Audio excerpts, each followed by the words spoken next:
Tanim tayo ng Madre de Agua. Tara.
Ayan, tingnan natin yung bago kong tanim na Madrid Agua.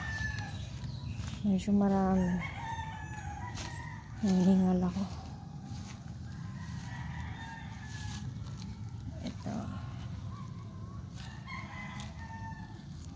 Ayan. Ayan na isa. Dalawa.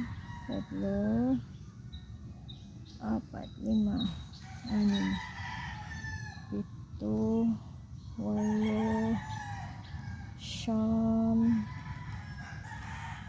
8, 9, 10,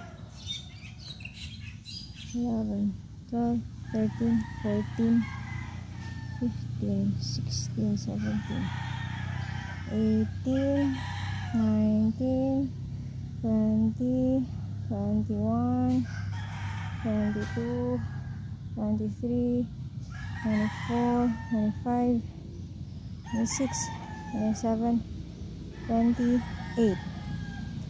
Marami siya. 28 na Madre de Agua ang natanim ko ngayon. Saan galing yung pinantanim ko? Dito. Kinat ko siya. Ayan. Medyo mataas na to. Ayan yung cuttings. Ayan. Ayan, hindi maliit pa ito. Diba? Ayan. Ayan, hindi ko na ginalaw. Ito, kinuhaan ko meron. Ito, dalawa. Ayan. Tapos andun siya dito. Ayan. Pararamihin ko siya para hindi maubusan ng Madre de Agua ang aming kambing at baboy. Ayan, marami siya. Meron pa dito sa dulo. Kulang pa nga tataniman ko pa yun dyan. Kaso inuna ko dito. Nakabakod siya kasi sa labas dyan yung kambing. So yung mga Madre de Agua pati kamote tops yan. Sweet potato dyan lang sa gilid. Ito tinambak ko yung mga damo na inano ko. Nilinis ko kasi sobrang dumi. Hindi na bunlay. So dyan ako nagtanim. Kulang pa yan hanggang doon tataniman ko pa. Hanggang dito rin sa gilid. Ayan.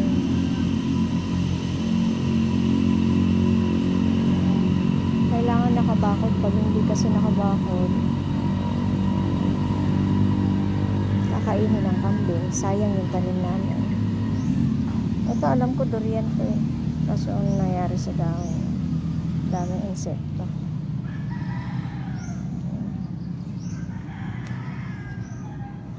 Nilagyan ko pala ng mga bato sa tabi ng tanim ko para hindi ko maapakan.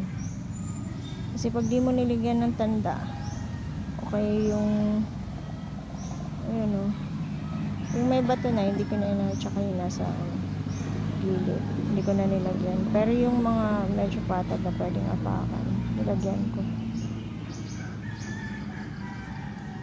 kasi kailangan. Minsan kasi naaapakan ko, nakakalimutan ko sa dami na ng tanim ko. Yan, magkakalapit lang yan siya. Hindi mo naman kailangan itanim ng malayo yung Madre de Agua kasi kukunin mo rin naman yung dahon. Hindi mo yun pahabain o anong tawag dyan, yung parang puno na. Hindi.